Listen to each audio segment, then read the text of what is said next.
देश संविधान से चलेगा या शरीयत से चलेगा? ये सवाल मैं जानता था कि ये सवाल जरूर आएगा। ये सवाल आता क्यों है? दरअसल ये एक खेल है जिस खेल में मीडिया खास तौर से किसी मुस्लिम राजनेता को उलझाने की कोशिश करता है। इस्लाम धर्म कहता है जिस देश में रहते हो उससे मोहब्बत का हिस्सा है। आपको प्रधानमंत्री जी, गृह मंत्री जी, कुछ राज्यों के मुख्यमंत्री सब धर्मों के लगते हैं, सब धर्मों के लिए समानता की बात करते हैं। मेरा सवाल है, करते हैं? देखिए ये बात वो एक मिनट इमरान साहब, एक साहब, कभी उनसे पलट के पूछते हैं आप, गृह मंत्री जी से पूछते हैं? क्योंकि आपको मुसलमानों के कंधे पे बंदूक रख के वोट मांगना है, इसलिए आपको मुसलमानों को टारगेट करना है। तूने नफरत का जो बाजार सजाया हुआ है, तू ये कहता है मुसलमान पराया हुआ है, आजा दिल चीर के दिखलाऊं वतन का नक्शा, मेरा भारत मेरी सांसों में समाया हुआ है। ये बताइए कि कवि का इशारा किस तरफ है जब आप लिखते हैं कि गोबर को कोहिनूर बताने में रह गए? मैं संबित पात्रा की तरफ मेरा इशारा है। उन्होंने बताया था पूरा शेर चैनल पे। नादान हो, इस दौर में क्या ढूंढ रहे हो तुम? जहर की शीशी में दवा ढूंढ रहे हो। दोस्तों, गोदी मीडिया ने सवाल करते हुए कहा कि देश संविधान से चलेगा या शरीयत से चलेगा। इमरान प्रतापगढ़ी को घेरने की कोशिश किया। इमरान प्रतापगढ़ी ने मुंहतोड़ जवाब दिया और शायरी सुना करके बीजेपी के अच्छे से जो है क्या नाम है धुलाई किया है। आप लोग भी इस वीडियो को शुरू से लास्ट तक जरूर देखें। अस्सलाम वालेकुम व रहमतुल्लाहि व बरकातहू। क्या हाल चाल है? उम्मीद करता हूँ खैरियत से होंगे आप सभी लोगों का। एक और न्यू वीडियो में खुशामदीद।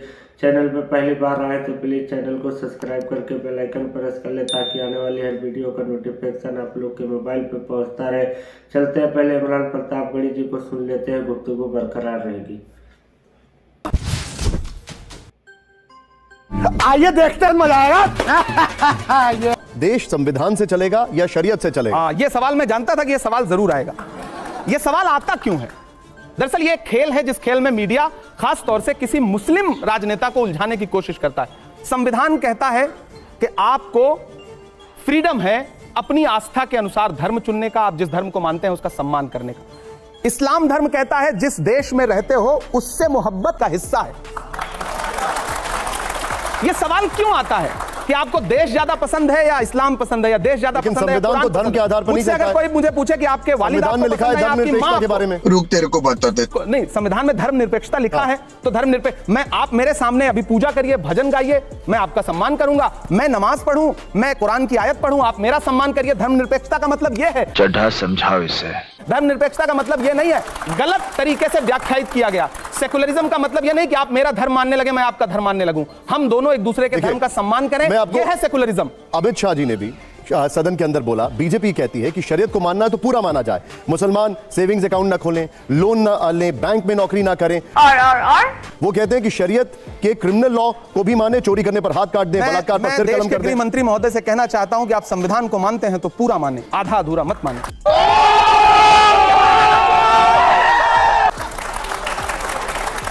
देश के मुसलमानों को भी संवैधानिक तरीके से अपना नागरिक मान के प्रधानमंत्री और गृह मंत्री कैसे? आपने सवाल के जवाब में सवाल दे दिया। क्यों नहीं करूंगा सवाल के जवाब में? लेकिन अगर ये फैक्ट है तो उसके बारे में क्या कहेंगे? मेरा सवाल है कि क्या देश का प्रधानमंत्री एक धर्म का होता है या सबका होता है?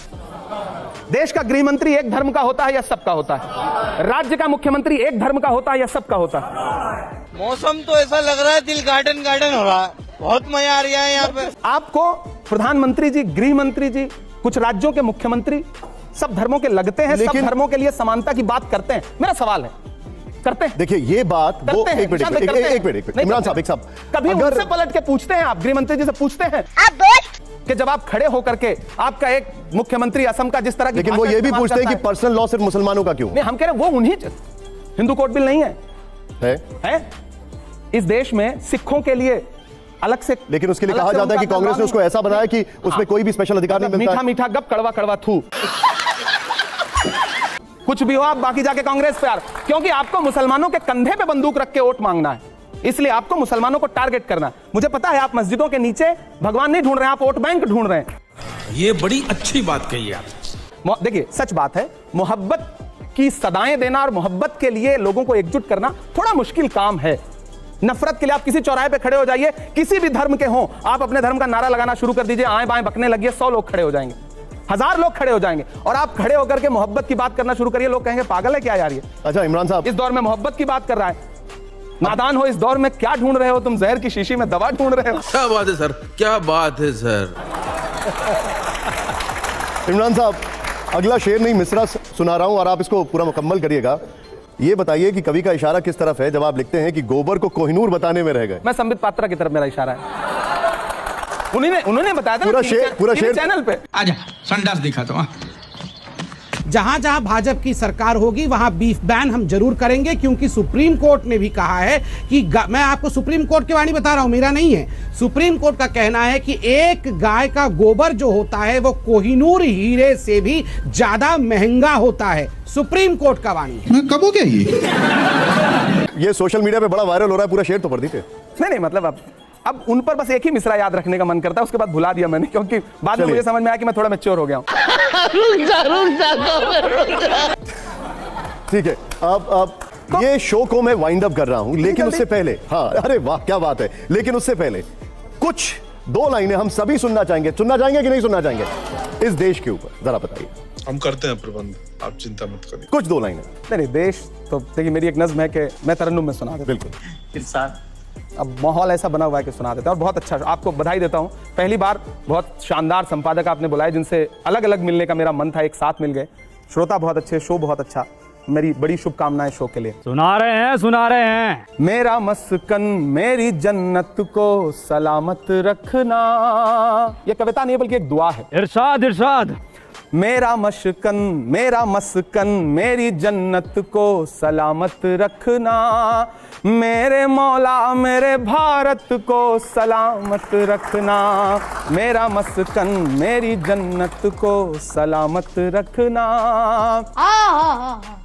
तूने नफरत का जो बाजार सजाया हुआ है, तू ये कहता है मुसलमान पराया हुआ है।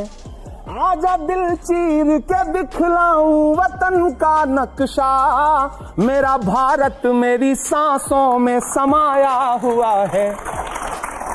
ऐसी बेलौस मोहब्बत को सलामत रखना, मेरे मौला मेरे भारत को सलामत रखना। मेरा मस्कन मेरी जन्नत। और अंतिम पंक्तियां के इसकी मिट्टी पे सभी रीत निछावर कर दूं, अपनी सांसों का मैं संगीत निछावर कर दूं।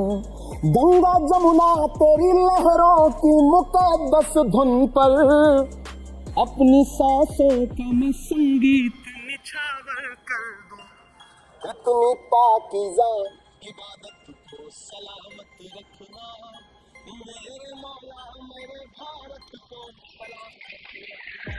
हाय हाय हाय हाय हाय हाय हाय हाय। निशांत भाई, TV9 पूरे परिवार को आखिर में बस इतना कहना चाहता हूं, देश के तमाम युवाओं को भी, कि ये जो नफरत की राजनीति है, खेलने की राजनीति है, इसको समझिए। हम सब एक दूसरे के पूरक हैं। तनवीर मेरा एक दोस्त है, उसका एक शेर है कि जरा सी बहस को दंगा बनाया जाएगा, तमाम शहर को लंका बनाया जाएगा। हमें जलाओ ना यारों की वो कपास है हम, हमें मिलाकर तिरंगा बनाया जाएगा। क्या बात है सर, क्या बात है सर। बहुत खूब, बहुत बहुत शुक्रिया। देश का हिस्सा है, मिलजुल के रहते हैं, आगे बढ़ते हैं। राजनीतिक विचारधारा अलग हो सकती है, विचार अलग हो सकते हैं, लड़ना झगड़ना क्यों। बात तो सही है। इमरान जी, बहुत अच्छे अंदाज में आपने वर्तमान सत्ता की बखिया उधेड़ी है और समाज की जो समस्याएं हैं, तो कांग्रेस पार्टी ने समस्याएं तो गिनाई, विकल्प क्यों नहीं बन पा रही है, इसका एक मैं जवाब दे रहा हूं। एक सवाल पूछ रहा हूं एक शेर के माध्यम से, जो स्वागत है। यह है कि आप थोड़ा सा ध्यान दीजिए। सुना है लूट लिया है किसी को रहबर ने। अच्छा, ये वाकया तो आपकी दास्तां से मिलता है। ठीक है। इसलिए कि शरद पवार से लेकर के ममता बनर्जी, और अभी आप कह रहे थे कि नई संसद क्यों बनाई, कल ही उमर अब्दुल्ला ने कहा है कि बहुत अच्छा काम किया है नई संसद बना के मोदी ने, ये अखबारों में भी आया है। वहां से लेके ममता बनर्जी सारे, ये जो आपके सहयोगी हैं, यही वो रहबर तो नहीं है। नहीं देखिए सर, सबसे पहली बात ये कि बहुत सारे मुद्दे हैं कि जिस पर हमारे सहयोगी दल जरूरी नहीं कि मतलब हमारे जैसी ही राय रखते हो। सही बात है। लेकिन जब बड़ा कॉज सामने होता है, जब बड़ी बात सामने होती है, तो उस मुद्दे पर आपको एकजुट दिखते हैं। मुझे बताइए, क्या भाजपा गठबंधन के सारे लोग एक जैसा दिखते हैं? मैं सुनिए, मैं एक सिर्फ उदाहरण दूंगा। उत्तर प्रदेश में एक नेता है ओम प्रकाश राजभर, उनके भाषण सुने आपने नरेंद्र मोदी जी के बारे में? वो भाजपा के गठबंधन में इन दिनों। जीतन राम मांझी दी भाजपा की कैबिनेट में, नरेंद्र मोदी जी की कैबिनेट में है, भगवान श्री राम को लेकर, मर्यादा पुरुषोत्तम राम जी को लेकर के उनके वक्तव्य सुने हैं आपने? भाजपा ऑफिशियल स्टेटमेंट जारी करके बताए कि क्या वो मांझी के बयान से सहमत है? नहीं, बिल्कुल सही है। आप बगले झांकने लगे कि भाजपा। होता क्या है ना कि आप बहुत सारे मुद्दों पे, आपकी राज्य की जो राजनीति है और सेंटर की जो राजनीति है, दोनों के मुद्दे अलग हैं। कुछ मुद्दे ऐसे होते हैं जिसपे आप सेंट्रल पॉलिटिक्स करने वालों से हो सकता है थोड़े से असहमत हो, लेकिन यही तो अच्छी बात है ना। यहां बैठे हुए बहुत सारे लोग हैं जो मुझसे, मेरी बातों से हो सकता है असहमत हो, लेकिन जब मैं अच्छी बात बोल रहा हूं तो ये ताली बजा रहे हैं, समर्थन कर रहे हैं। दरअसल इतनी ही उदार होनी चाहिए राजनीति। हां, हम जीते नहीं, लेकिन यह भी सच है कि 2024 के चुनाव में 400 पार का नारा लगाने वाले लोग 240 पे आके अटक गए, और यह अटकना ही है कि आज संविधान के 75 सालों का जश्न मन रहा है, वरना जश्न न मन रहा होता, कई अमेंडमेंट अब तक हो रहे होते। और ये जो आज बाबा साहब अंबेडकर को लेकर के अहंकार भरी बात बोलने का साहस आया है, ये भी आया है क्योंकि महाराष्ट्र और हरियाणा येन केन प्रकारेण जीत गए, वरना ये जबान भी ना निकलती, ये भाषा भी ना इस्तेमाल होती। थोड़ी मर्यादा रखिए। तो राजनीति में होता है, हां, लेकिन फिर भी हम एक मजबूत विपक्ष की तरह लड़ रहे हैं, लड़ते रहेंगे, और इतिहास ये कहेगा जीत हार अपनी जगह है। मैं डरा नहीं, मैं झुका नहीं, कहीं छुप छुपा के खड़ा नहीं।